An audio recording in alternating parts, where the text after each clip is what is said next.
Bonjour tout le monde, bienvenue dans ce nouvel épisode. Salut tout le monde. Ça commence. On espère que vous avez passé un beau week-end. Excusez-moi, je suis en chouille malade. Du coup, Encore, visiblement les allergies t'attaquent cette année. Ah vraiment, entre les moustiques et les allergies, là, ça démarre bien l'été. On espère que vous avez passé un bon week-end. On se retrouve cette semaine pour les news de la semaine.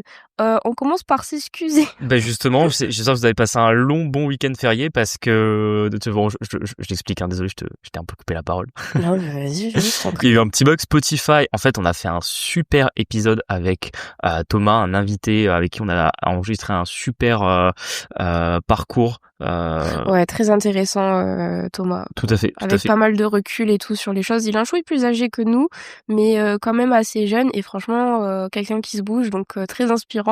Exactement. Et en fait, on devait le publier jeudi. Et en fait, en faisant comme d'habitude, la publication de l'épisode, etc., je me rends compte que ça tombe un jeudi férié. Du coup, je me dis c'est pas grave, j'ai programmé au jeudi suivant parce que en fait, quand on les sort un jour férié, en fait, on fait toujours moins d'écoute sur les épisodes. Et en fait, c'est dommage parce que je me suis dit le pauvre, en plus, il s'était déplacé et tout. On avait pu l'enregistrer sur place alors qu'il habite Toulouse et nous Montpellier. Donc, je me suis dit, on va pas le sortir un jour où entre guillemets il y a moins d'écoute. Donc, c'est pas grave, je le programme pour le reporter à la semaine suivante. Et en fait, Spotify a bugué.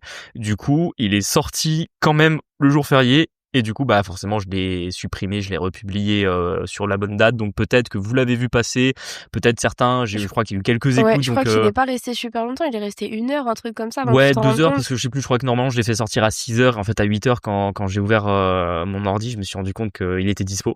Donc désolé à ceux qui ont voulu l'écouter, qui ont pas pu. Bravo à ceux qui ont été très vifs et qui ont réussi à l'avoir de manière très matinale un jour férié. Mais vous inquiétez pas, vous l'aurez ce jeudi. Et franchement, c'est un épisode vraiment sympa. Donc, on espère qu'il vous plaira. Cette semaine, on a été reçus par les investisseurs sereins et franchement, une super rencontre. Dorine était adorable et je sais pas si vous les connaissez du coup, c'est Cyril et Dorine. Je pense elle a dit 37 ans, je crois. Et ils ont un podcast aussi sur l'IMO. C'est un peu différent de ce que nous on fait, mais c'est tout aussi intéressant. Et voilà, c'était intéressant d'échanger sur les parcours. Donc nous, on est passé chez eux la semaine dernière et eux passeront chez nous. Du coup, on enregistre, je sais plus, mardi ou jeudi de la semaine prochaine. Donc vous aurez ça d'ici un petit mois, je pense. Ouais, on le sortira normalement fin juin, début juillet. Et j'ai bien aimé parce que en fait on est vachement alignés sur plein de points. Comme nous, ils font pas de LCD.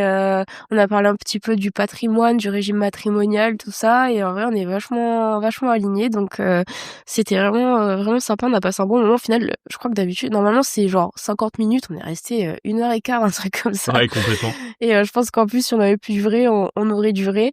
Donc vraiment très chouette. Ouais, franchement, ça a été un super moment. Et en plus, ce qui est pas mal, c'est qu'ils sont un peu plus âgés que nous. Je pense qu'ils doivent avoir à peu près 10 ans de plus. Oui, j'ai dit Pas 37. loin. Voilà, c'est ça. Et en fait, on est alignés sur plein de points. Alors pour autant, on n'a pas tout à fait le même parcours, on n'a pas le même âge. Et ça, en fait, c'est top. Ça montre que une génération, c'est 20 ans et que finalement, même quand vous avez 10 ans d'écart avec quelqu'un, souvent, vous êtes quand même alignés sur pas mal de choses. Et puis vraiment, faut le dire, on a passé un super moment. Ça, c'était top. Donc on les remercie et on a hâte du coup de publier l'épisode sur notre podcast. Et elle est 10. J'ai l'impression que... Sujet qui fâche. Ah vraiment, j'ai l'impression que toutes les semaines... Non, en vrai, on n'en avait pas parlé depuis longtemps. C'est vrai ?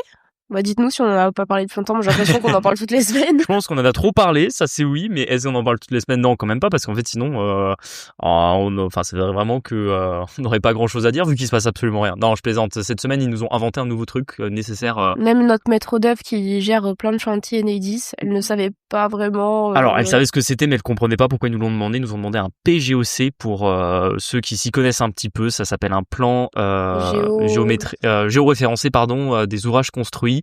Donc en fait, ils nous demandent de faire passer un géomètre pour attester une gaine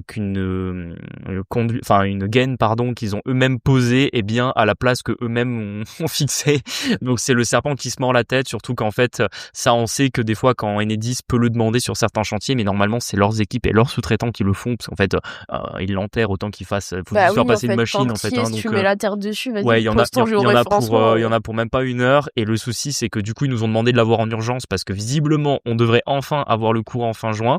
Le problème c'est que si on n'avait pas ça pour mercredi qui arrive, en fait ils nous reprogrammaient encore pour je sais pas un mois et demi de plus. On va arriver dans l'été, vous le savez que dans l'été, on vous l'avait dit l'été dernier, ça avait pas du tout avancé. Du coup très stressé, on a dû prendre un géomètre en urgence et forcément on se fait facturer le devis plein pot à 1 100 €, c'est génial. Voilà, Julien était colère. Ouais, En fait, ce qui est rageant, c'est pourquoi est-ce qu'on paye 1 000 €? Normalement, c'est pas 1 000 € si, le boug vient sur votre terrain, rentre les données dans son ordinateur et c'est fini, en fait. C'est ça, un géoréférencement. Et en fait, ça nous fatigue parce que normalement, c'est à peu près 500 €. Il faut savoir que sur la commune de Bergerac, visiblement, il n'y a pas de géomètre qui veuille soit le faire, soit travailler rapidement. C'est des 3 semaines de délai. Alors OK, c'est 500 €, mais 3 semaines de délai. Et en fait, là, on s'est un peu fait court-circuiter. C'est qu'Enedis nous le demande un peu du jour au lendemain. C'est-à-dire que si on l'avait pas pour le 4, en fait, elle décalait encore tous nos travaux pendant jusqu'à, je sais pas, juillet, août, je ne sais jamais avec eux. Et en fait, on paye plein pot parce qu'il y a eu le jour férié entre-temps. Et que le seul moyen qu'un mec veuille bien passer. En fait, en appelant quoi, Mais l'entreprise vient de Tarascon, pour ceux qui connaissent ouais, du sud, en fait, c'est chez nous, Tarascon, c'est à 1 heure de chez nous, donc je comprends même pas que pour aller en Dordogne, on ait besoin d'une entreprise à Tarascon. Le problème, c'est qu'on a fait tous les géomètres de Dordogne, il n'y en a aucun qui était disponible. Non, et puis, tu sais qu'il y en a, ils savaient même pas. Ils étaient là, quoi? J'étais là, Oui, parce qu'en fait, normalement, je vous ai dit géomètre, mais il y a des géomètres qui le font, sinon des fois, c'est des topographes. Enfin, on découvre presque des métiers, c'est ça. Et les géomètres, visiblement, ont trop de travail. C'est encore comme d'hab, une profession réglementée, ouais, où ça, ils se rincent bien parce que, entre guillemets, ils peuvent pas être nombreux, donc ils sont pas concurrence. Mais surtout que là, le mec m'a donné les heures d'intervention. Enfin, c'est quand même giga rentable, quoi. C'est-à-dire qu'il fait il en a pour quelques... 1 heure. Ouais, 1 heure, en fait, pour juste venir sur notre terrain, faire son truc sur sa tablette et repartir. Sachant qu'il a tous les plans Enedis, parce que c'est ce qu'on vous disait, c'est qu'en fait, Enedis fait ses plans, pose sa gaine, et ça s'arrête là. Donc voilà. On n'est pas choqués, déçus, je sais pas si c'est le mot, c'est que juste on veut que ça se finisse. C'est ça, et là c'est encore une anecdote de plus qu'on vous donne, parce que voilà, si jamais un jour peut-être il y a un auditeur du podcast qui se retrouvera dans la même situation que nous, peut-être que vous saurez un peu plus ce qu'il en est, et voilà, c'est toujours dans le même but de vous faire partager nos aventures, et soit ça vous divertit, soit peut-être qu'un jour ça vous servira, donc écoute, tant mieux. Est-ce que tu voulais faire une annonce pour ce cher monsieur Yann Darwin? Oui, tout à fait. Alors, non, il sera pas invité du podcast. Ça aurait été génial, mais c'est pas prévu pour l'instant. Par contre, un membre de son équipe nous a contacté parce que, vous le savez, Yann Darwin, ils ont un peu le groupe Green Bull qui propose pas mal de choses et ils font quelques formations, des choses comme ça. Et en fait, là, il va faire une conférence mardi soir à 20h. Donc, si vous écoutez ce podcast lundi matin ou mardi matin, vous êtes concernés. Et en vrai, ces conférences, à chaque fois, elles sont pas mal. Alors, je les écoute pas toutes, mais je les écoute de temps en temps parce qu'en fait, c'est toujours un peu sympa en gros, d'écouter un peu ce qui se fait. Ça nous donne des idées, nous, pour le podcast ou pour plein de choses. Et puis, en même temps, toujours un peu sympa d'avoir un peu, eux, leur avis sur l'immobilier, sur l'évolution de ces choses-là. Et là, en l'occurrence, la conférence sera sur la thématique du marchand de biens. Donc, forcément, à chaque fois qu'ils font une conférence, il y a derrière une offre commerciale qui sera une formation sur ce sujet-là. Et nous, entre guillemets, pourquoi on a accepté d'en parler, c'est qu'en vrai, le marchand de biens, on vous en parle pas énormément sur le podcast. Nous-mêmes, je veux dire, on ne fait rien là-dedans parce que c'est pas une de nos activités aujourd'hui. Peut-être qu'on en fera, entre guillemets. Oui, on peut en parler sur la théorie parce qu'on a les régimes fiscaux, les régimes juridiques. En compta, moi je l'ai fait un petit peu et tout, mais c'est quand même compliqué, c'est pas notre cœur de métier. Exactement, en fait, moi je ne me sentirais pas légitime de parler d'un sujet où on n'aurait pas nous-mêmes déjà au moins fait une opération de marchand de biens, voire plusieurs. Ce que je vous dis toujours, c'est qu'il faut faire plus qu'une opération pour, entre guillemets, avoir une certaine expérience dans un domaine. Et comme ils nous ont proposé de parler justement de leur conférence et de leur offre sur la thématique du marchand de biens, je me suis dit que peut-être que ça vous intéresserait directement là-dessus. Donc il y aura un lien dans la description du podcast. N'hésitez pas à vous inscrire si vous voulez avoir le lien de la conférence. Et pour être 100% transparent avec vous, forcément, si jamais à un moment donné vous décidez d'être client de leur offre sur la thématique du marchand de biens, il y aura une petite commission qui sera reversée à nous-mêmes par le biais du podcast. Ça nous permet de nous permettre de continuer à le faire semaine après semaine. Donc voilà, comme ça, moi, vous êtes au courant de tout. Moi, ça a l'air pas mal. Je pense que j'essaierai au maximum de la regarder mardi soir parce qu'en vrai, ça sera super intéressant. Et voilà, on vous partagera en même temps le lien sur nos réseaux sociaux directement. T'as quelque chose à rajouter dessus ? Non, bah, juste, oui, comme tu dis, que ça peut être intéressant pour tout le Oui. monde, rien que de se renseigner un petit peu, Bah, c'est pour ça, surtout qu'on fait pas énormément de placements de produits. Vous le savez, dès qu'on commence à être créateur en ligne, il y a pas mal de choses qui nous proposent.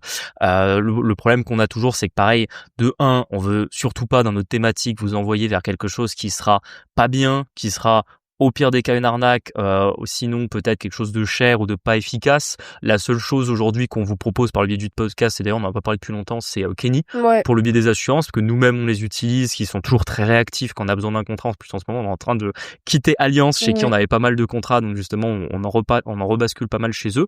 Et c'est le seul partenaire qu'on avait aujourd'hui. Une fois on a eu une plateforme de bourse qui nous a proposé d'être partenaire, on avait refusé parce que je trouvais qu'ils étaient pas suffisamment intéressants et qu'entre guillemets de temps en temps on vous parle de la fameuse plateforme Trade Republic. C'est pas pour du jour au lendemain vous dire finalement Trade Republic c'est nul et voici une super plateforme qui sera beaucoup plus chère et moins intéressante pour vous. Donc voilà, on ne vous parle que de sujets et de partenaires qu'on estime fiables et en tout cas soit on est client soit on pourrait l'être. Et honnêtement on l'a même déjà dit, je pense que si vous êtes auditeur du podcast depuis longtemps vous le savez, pour moi Yann Darwin c'est une référence en France dans la thématique de l'immobilier. J'aime beaucoup ce qu'ils font, en fait c'est je trouve génial. Je sais pas si vous avez déjà un jour regardé le groupe Green Bull, mais en fait c'est un agglomérat de plein d'activités, c'est-à-dire qu'ils ont ils sont l'aspect beaucoup, ouais. formation, ils sont beaucoup d'associés, en fait ils font plein de choses, ils font eux-mêmes directement du comment dire un peu La trop fonds d'investissement, marchand de biens, ils font des compléments alimentaires, je ah crois ouais? qu'ils ont des Ça je business de savais pas. salles de sport aussi, enfin ils font vraiment beaucoup de choses.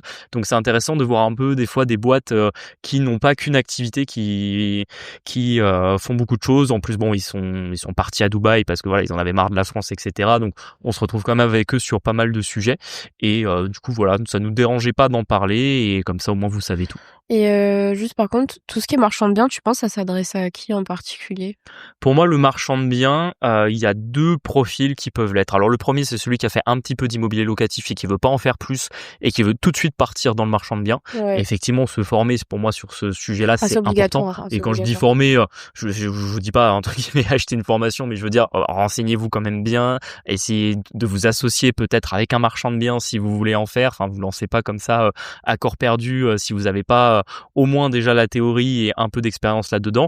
Et sinon, moi, ce que je vois bien en marchand de biens, et ça on en avait parlé, je crois, une fois, c'était l'achat-revente de résidence principale, Ouais. parce qu'entre guillemets, c'est beaucoup plus léger en termes de régime juridique. Vous ne serez pas un professionnel de l'immobilier, vous resterez un particulier. Ça, déjà, ça fait une grosse différence. Donc voilà, c'est un peu les 2 profils types que je vois sur le marchand de biens. Aussi, les gens qui sont très finançables par leur banque, parce que forcément, vous essayez de financer du locatif, vous pouvez avoir plus ou moins de facilité en fonction de votre profil. Pour du marchand de biens, c'est encore plus compliqué. Mais si vous avez des profils exceptionnels, et ça arrive, il y a des gens qui ont des très bonnes relations avec leur banque, ou nous on en voit des fois dans les accompagnements comme ça des gens qui ont vraiment des profils où leur banquier leur ouvre grand les bras et est prêt à se plier en 4 pour eux. Là aussi, vous pouvez vous permettre de faire plus facilement du marchand de biens parce que vous aurez moins cette problématique du financement. Sinon aussi, ça c'est un autre type qu'on rencontre moins souvent mais qui peut exister, c'est vous avez beaucoup de cash, mais quand je dis beaucoup de cash, C'est au la moins vérité. voilà, au moins 1/2 million d'euros. Vous savez pas trop quoi en faire et vous y connaissez un petit peu en immobilier. Vous pouvez imaginer commencer à faire du marchand de biens parce que vous avez une grosse mise de départ. Alors ça, c'est plutôt rare. On croise pas des Ouais, gens qui ont non, 500 c'est 000 vrai. euros de cash tous les jours. Mais par exemple, tu vois, un chef d'entreprise, quelqu'un qui aurait vendu sa boîte, qui aurait peut-être un petit peu de locatif, mais voilà, parce que nous, on a poussé le locatif de rendement en mode vas-y 50 lots, tu vois. Mais il y en a, ils sont ok, moi, dès que j'ai 5-10 apparts, ça me suffit, j'en veux pas plus. Bah potentiellement, ça c'est un profil qui peut s'intéresser au marchand de biens. Ah ouais. OK, bon, c'est intéressant. C'est intéressant, donc bah, hésitez pas, hein, du coup, vous aurez les liens en bio, sur Instagram et sur les plateformes. J'en profite aussi du coup pour rebondir, on en a déjà parlé la semaine dernière, mais on réouvre quelques places de coaching, donc si jamais vous êtes intéressés, n'hésitez pas à nous écrire sur, Kick le Boomer Dream sur Instagram ou par mail. En vrai, on a quand même des résultats de zinzin là, si on doit prendre parce que là, on arrive aux 6 premiers mois. On a commencé l'activité en janvier et franchement, on a quand même des très, très bons résultats. Peut-être tu vas en parler un petit peu? Ouais, franchement, on est assez impressionné. C'est-à-dire que on a déjà largement dépassé le million d'acquisitions. On fera les comptes, je pense, plus tard dans l'année ou à la fin de l'année, mais on sera sur vraiment des résultats assez incroyables pour les premiers qu'on a accompagnés. On est super content de leurs résultats et en fait, on se dit vraiment que ça fonctionne et c'est ça Mmh. qui est super, une très belle récompense pour nous parce qu'en fait, on voit ceux qu'on accompagne réussir et en fait, on voit déjà. C'est pour ça qu'on ouvre que quelques places là maintenant. On en a ouvert 5, il y en a déjà 3 qui ont été prises et du coup potentiellement après on n'en réouvrira plus jusqu'en septembre. Mmh. Donc nous quand on fait des accompagnements comme ça, c'est des accompagnements super personnalisés, vraiment en Ouais. one to one, c'est-à-dire c'est pas des calls de groupe où vous êtes un peu noyé dans la masse. Vraiment c'est je vous accompagne chacun tous les mois, quasiment tous les jours par le biais de WhatsApp, etc. En plus il y a également une fois par mois une webconférence où justement après on donne parfois de l'apprentissage plus théorique où on a des excellents retours à chaque fois dessus. Donc vraiment on est en train de créer une vraie task force de l'accompagnement et n'hésitez pas en fait si jamais vous posez la question, vous dites peut-être allez est-ce que c'est le bon moment pour moi de me lancer. En fait venez faire un call. Le premier call est totalement gratuit. Ça nous permet de faire un point ensemble. Nous, ça nous permet aussi de rencontrer des abonnés du podcast et du coup, ça nous fait plaisir. Et on verra si c'est adapté pour vous à l'instant T. C'est déjà arrivé qu'on refuse certains profils parce que c'était pas le bon moment et ça peut arriver. Ça veut pas dire que entre guillemets c'était pas le bon moment pour investir, mais c'est que nous on parle de toutes vos problématiques patrimoniales, l'immobilier, mais pas que, la bourse, le financier. Mais c'est sûr que si à l'instant T vous n'êtes pas finançable, c'est pas forcément hyper utile qu'on démarre ensemble. Mais à l'inverse, quand vous l'êtes, en réalité, le coût des 6 mois d'accompagnement, ils peuvent être remboursés avec un bon conseil sur une négo. Donc en fait, on peut vraiment travailler ensemble et arriver à des résultats qui vont être sensationnels. Enfin, en tout cas, on le voit sur les premiers qu'on accompagne. On s'est dit ouais, ils vont faire des petits projets, etc. Non, Oh non, il y en a, ils il y en partent a, sur ils démarrent 700 000 direct tu sur sais? des immeubles à 700 000 euros et tout se passe bien. Tous les jours, on suit le projet en direct comme si c'était le nôtre et franchement, c'est juste génial, quoi. Ouais, en fait, je pense que c'est un peu notre force, c'est que du coup, vu qu'on est assez transversaux sur, plusieurs matières de enfin, plusieurs compétences, en fait, ça fait un truc giga adapté. Donc si même dans le cadre de votre activité pro, vous voulez rentrer un peu de patrimonial et cetera, en fait, on a l'habitude, c'est ce qu'on faisait avant dans nos métiers et cetera. Là, on a des élèves, ils achètent leurs locaux pro et c'est bien parce que ça leur fait profiter. Pareil, il y en avait un, il avait pas d'argent du tout de côté, mais il était finançable. On a dit: «Bah, tu sais quoi? Très bien». Je crois qu'il a son troisième, un truc comme ça, lot non pas lot, il a Troisième appartement. 3e appartement, ouais.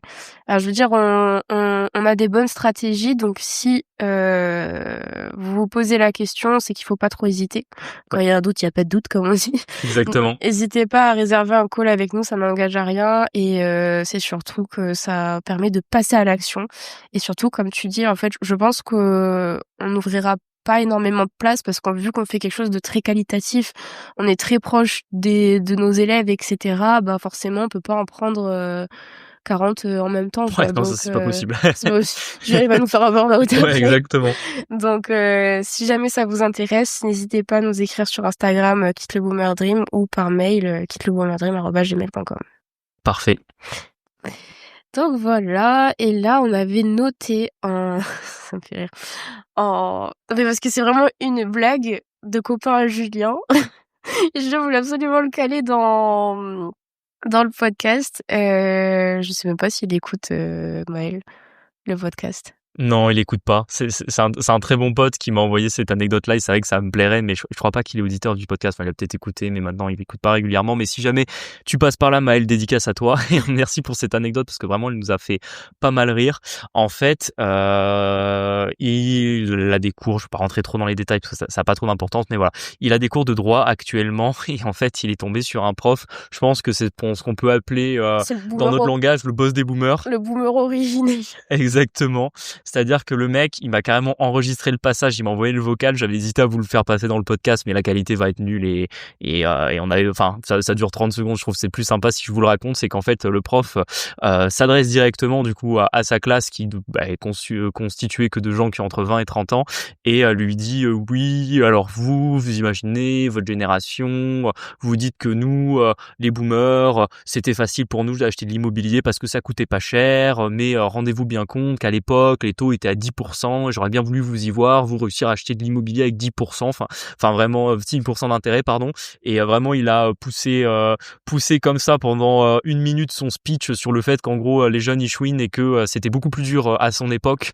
Et en fait, ça me fait vraiment rire parce que mathématiquement, les statistiques de l'INSEE le montrent, c'est faux. Alors, sur pareil, de tous les jours, on vous dit que si vous voulez passer à l'action aujourd'hui, vous pouvez, que la connaissance est plus facile à avoir qu'avant. Mais pour le coup, c'était quand même plus facile d'acheter un appartement, même quand vous aviez 15% de taux d'intérêt à la banque, que votre appartement il vous coûtait 2 ans de salaire en Mais soi. c'est ça, c'est Parce que qu'en vous, fait, vous le pouvoir d'achat était vraiment plus élevé, du plus coup. élevé. Et en fait, ce qui faisait la grosse différence à l'époque, et ça, c'est quelque chose que les boomers n'admettent jamais, c'est qu'en fait, l'épargne avait une plus grande valeur, forcément, quand les taux d'intérêt étaient beaucoup plus élevés. C'est-à-dire que quand vous achetez un appartement à Paris qui, grosso modo, valait 2 ans de salaire, si vous étiez un profil qui arrivait à beaucoup à épargner, que vous aviez beaucoup d'argent de côté, entre guillemets, forcément, c'était très facile pour vous de pouvoir acheter parce que vous n'aviez pas forcément besoin de faire un prêt à 100 ou 110% à la banque. Vous pouviez vous permettre de faire plus d'apports. Effectivement, imaginons qu'on soit dans un monde où les taux reviennent à 15%, mais là, faire de l'apport sera beaucoup plus intéressant. La différence, c'est que certes, aujourd'hui, on a des taux qui nous permettent de nous endetter facilement parce qu'on va être sur des taux, on était sur des taux à 1 il y a pas si longtemps. Maintenant, on va dire qu'on est sur des taux à 3. Je pense qu'on reviendra à 2,5 d'ici la fin de l'année ou début de l'année prochaine. Donc certes, on a des taux beaucoup plus bas, on peut beaucoup plus s'endetter, mais aujourd'hui, quand vous achetez un appartement à Paris, c'est 10 ans, peut-être 15 ans de salaire, et encore si vous gagnez très bien votre vie. Donc la problématique, c'est que même si vous êtes un profil qui épargne beaucoup, vous mettez pas mal de cash de côté, en fait, votre apport, faut mieux pas le mettre parce qu'il représentera quasiment rien. C'est-à-dire que même si vous arrivez à mettre 1 an de salaire de côté, ce qui est déjà énorme, à l'époque, vous mettiez 1 an de salaire de côté, vous pouviez faire un apport de 50% sur l'acquisition de l'appartement. Là, aujourd'hui, vous mettez 1 an de salaire de côté, très bien, vous faites un apport de 10%, ça paye les frais de notaire, quoi. Et ça, je suis désolé, mais c'est une différence qui est fondamentale. C'est-à-dire que aujourd'hui, être un profil qui épargne dans un monde de taux bas, c'est pas quelque chose qui fait énormément la différence dans votre facilité à acheter de l'immobilier. Alors certes, oui, ça permet de faire de l'apport, de payer les frais de notaire, me faites pas dire ce que je n'ai pas dit, mais par contre, vous arriverez jamais à faire 50% d'apport sur un appartement si c'est votre première acquisition. Donc là, franchement, il faut être honnête là-dessus, et je trouve que le prof de droit là-dessus, il était vraiment malhonnête, et ça fait beaucoup rire parce que c'est intéressant d'en parler. Et vous-même, peut-être des fois avec vos familles, avec vos amis, avec vos collègues, vous pouvez ne pas avoir les mots. Et c'est ce qu'on essaie de faire sur ce podcast, c'est de vous expliquer un peu de manière pédagogique les grandes différences qui faisaient que à l'époque, c'était plus facile quand vous aviez un petit peu d'épargne de côté que ça l'est aujourd'hui. Et ça fait quand même une sacrée différence. D'ailleurs, imaginons qu'on retourne dans un monde de déflation ou de taux très élevés, ou entre guillemets ou même d'inflation très importante, où entre guillemets l'argent perdrait beaucoup de valeur. Ça serait des choses qui seraient assez bénéfiques pour notre génération parce que ça nous permettrait de plus facilement nous endetter. En réalité, un monde de taux bas stable, ça profite avant tout à ceux qui ont beaucoup d'argent parce que c'est eux qui vont pouvoir lever le plus de dettes et pouvoir continuer à acheter beaucoup d'actifs. C'était vraiment bien résumé. Bon, super. Si ça a été clair, c'est top. Non, mais c'est juste comment ça m'avait fait halluciner. Genre, vraiment, le mec, le boug était convaincu de ce qu'il disait, quoi. Et je sais pas, Emmaël, il t'a dit ou pas? Il y a personne qui lui a répondu? Parce que bon, les profs qui font des tirades comme ça vient 2 minutes, en fait, hein. Non, je pense pas. Je pense Non, que je pense personne n'a pas. osé. Après, c'est toujours pareil. En plus, ils sont dans un cours de droit. Je veux dire, il a pas des économistes en face de lui. Et en plus, il se fait plaisir, tu vois. Il sait que personne en face aura sans doute la répartie de savoir lui expliquer les choses, et qu'en fait, il se trompe, et que entre guillemets, s'il pense qu'il était plus dur à son époque, c'est que c'est un chouineur, quoi. Waouh! J'aurais été là. Ah, vraiment. Donc, voilà. Du coup, ça me permet de rebondir sur la dernière anecdote par rapport au taux, etc. Je sais pas si vous avez vu, mais il y a un membre de la BCE. Je pense qu'ils ont pas vu parce que en fait, c'est fou écrit nulle part, en fait. C'est fou que ce genre de news, vraiment, elle passe à chaque fois sous le radar. Bon, il y a quand même quelques posts dessus, mais c'est vrai que c'est jamais mis en avant. Et à chaque fois, ça passe, mais personne ne réagit là-dessus. Du coup, il y a un mec un membre de la BCE qui est condamné pour corruption. Oui. Et c'est expliquer un petit peu. Ouais, c'est parce que c'est une anecdote. Enfin, franchement, faut le voir pour y croire. En gros, la Banque centrale européenne, elle a une présidente, Christine Lagarde, et elle a grosso modo un conseil. Alors, quand ils baissent les taux, je crois qu'ils votent. Je pense que ça fonctionne un peu comme les banques centrales, par exemple américaines, où vous avez plus ou moins un représentant par État. Et en Europe, c'est un peu pareil. C'est-à-dire que, grosso modo, chaque président d'une banque centrale d'un pays est à la Banque centrale européenne. Bien sûr, il touche 2 fois sa rémunération. Hein. Ça, c'est quand même la base. Il est payé une fois pour être à la Banque centrale, une fois pour être à la BCE. Hein, ça, faut pas l'oublier. Et c'est surtout que du coup, ils peuvent décider de la politique des taux. Et en fait, vous avez le président de la Banque centrale de Roumanie qui a été condamné pour corruption. C'est pas la Roumanie, c'est la Slovaquie. La Slovaquie, pardon, j'ai confondu les deux. Qui a été condamné pour à 200 000 € d'amende. Ouais, c'est quand même pas, c'est pas comme s'il avait eu un PV à 135 €. Donc ça ne rigole pas. Et en fait, il reste en poste. C'est-à-dire qu'ils ont estimé que sa condamnation n'empêchait pas l'exercice de sa fonction. Et là, moi, je me dis qu'on est en train de basculer dans un monde de fous parce que justement, quand vous êtes à ce type de poste, vous avez accès à des responsabilités, des décisions et surtout des informations qui font un impact quand même direct sensible sur l'économie, c'est-à-dire qu'on va pas se mentir, mais prendre des positions en bourse quand vous êtes à la présidence d'une banque centrale, c'est quelque chose de très facile parce que vous, en gros, la banque centrale, quand elle va prendre des décisions, ça va faire bouger les marchés dans un sens ou dans un autre, et vous pouvez savoir à l'avance plus ou moins dans quel sens ça va aller. Donc vous pouvez faire du délit d'initié. Et bon là, en l'espèce, c'était pas un délit d'initié, c'était pour une histoire de corruption sur des remboursements de taux de TVA. C'est sans doute encore plus grave. Oui, je pense, je ne préfère même pas réfléchir le pourquoi. Ouais, c'est ça, faut pas réfléchir le pourquoi du comment. Moi, surtout, ce qui me sidère, c'est qu'en fait, ils restent en poste et qu'ils estiment pas que, entre guillemets, il a déjà piqué une fois dans le pot de confiture, mais tranquille, ça va bien se passer. On lui a tapé sur les doigts, on lui a mis une petite amende qui représente sans doute même pas sa rémunération annuelle. Vous inquiétez pas, il va se calmer, il aura compris pour cette fois, quoi. En fait, on dit ça, on soulève ce point-là, c'est pas trop pour dire il y a des arnaqueurs partout. En soi, on est moyennement étonné, c'est juste que en fait, faut un peu réaliser dans quel genre de système on vit et est-ce qu'on veut vivre là-dedans, tu vois. Après, est-ce que chez les Américains, ils sont mieux? Je sais pas. Est-ce que chez les Chinois, ils sont mieux? Je sais pas non plus. Alors, pour le coup, mais là, l'Europe, quand même, ils les enchaînent. Hein, alors, pour le coup, franchement, chez les Américains, la réalité, c'est qu'ils rigolent pas du tout sur ce type de règles. Parce que c'est tellement grave que moi, je comprends pas qu'on rigole ici avec ça, tu vois. Ah ouais, complètement. Après, les États-Unis, c'est quand même particulier parce que, par exemple, vous avez une règle qui choque souvent, mais c'est que les députés aux États-Unis, en fait, ils ont, donc les membres du Congrès américain, ils ont accès à plein d'informations qui vont leur permettre de faire un très bon portefeuille boursier, sauf que c'est légal. Pourquoi c'est légal? C'est qu'en fait, on se dit que en leur permettant de gagner beaucoup d'argent par le biais de la spéculation, ils ne seront pas corruptibles. Après, c'est un autre système, c'est un système où la politique est très liée à l'argent, les campagnes électorales coûtent très cher. Donc moi, je préfère un truc où on dit, OK, vous avez le droit de tricher, mais au moins c'est légal qu'ils ont le droit de tricher, plutôt qu'un système où en fait on vous dit, vous avez pas le droit de tricher, mais en fait il y a certains, on les laisse tricher quand même, parce que bon, tu comprends, si jamais ils trichent, en final, c'est pas si grave, tu vois. Ouais. Donc moi, ça me dérange beaucoup plus, et pour le coup, aux États-Unis, par contre, quand tu vas à l'encontre de ce type de règles, ils ne rigolent vraiment pas sur les peines de prison, et tu peux prendre la perpétuité pour un délit d'initié. Enfin, vraiment, les ricains, là-dessus, c'est un peu des grands malades. Mais moi, ce que je ne comprends pas, c'est qu'à la limite, que ce mec-là ait pas fait de prison, bon, sans doute, si c'est vraiment, il a quand même été condamné pour corruption. Il devrait, dans un monde idéal. Mais voilà, allez, il fait pas de prison, ils ont été gentils avec lui, c'était la première fois, etc. Mais au moins, vous le remplacez. Ouais, vous n'allez pas le garder, quoi. C'est une dinguerie. Je suis sûr, il y a 15 000 autres bougs qui sont tout aussi... mais exactement. Mais ça... Incompétents, je ne sais pas ce qu'il faut dire. Je sais pas si tu te souviens, mais ça fait... je sais pas si on avait déjà le podcast à l'époque, parce que ça commence à dater un peu cette news. Il y avait une nana des Pays-Bas, ouais, qui avait été... elle avait eu une enquête anticorruption, et ils avaient trouvé, je sais plus moi, 100 000 € en espèces chez elle, et elle avait dit que c'était pas elle. T'imagines, pour un attrapé, combien ne se font pas attraper? Vraiment, des fois... C'est le problème. Et encore, quand on vous dit ça, on n'est pas un podcast d'actu, je veux dire, c'est des news qui vont rien changer dans vos vies, et même, je veux dire, bon, ça concerne indirectement de la politique, mais bon, là, c'est entre guillemets, c'est un directeur de banque centrale en Slovaquie, enfin, je veux dire, votre vote ne changera rien, et c'est même pas pour ça qu'on vous le dit, on vous le dit juste pour que vous preniez conscience que si vous ne vous occupez pas de vous-même, il ne faut certainement pas compter, en fait, sur les États, et surtout sur l'Europe pour s'occuper de vous, sans doute même le contraire. Plus ils vont s'occuper de vous, plus ce sera mauvais pour vous, et on vous dit vraiment ça dans le sens que faites du patrimoine, ayez de l'argent, et en fait c'est ce qui vous sauvera.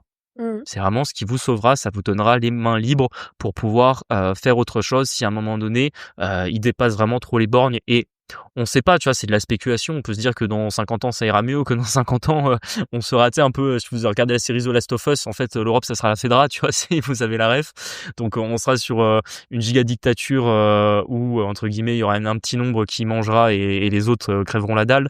On sait pas, hein, je suis pas Madame Irma, mais voilà, prenez ces choses-là en main et ne vous dites pas tranquille, je bosse, j'aurai ma retraite et je leur fais confiance pour s'occuper de moi, quoi. C'est clair, c'est tellement ça. Bon, sur ces bonnes paroles, on vous laisse à la réflexion. Ouais, c'est ça. On vous souhaite une bonne suite de semaine. On se dit jeudi avec À l'épisode jeudi de Thomas. pour l'épisode qui est génial. Allez, Salut, ciao. ciao.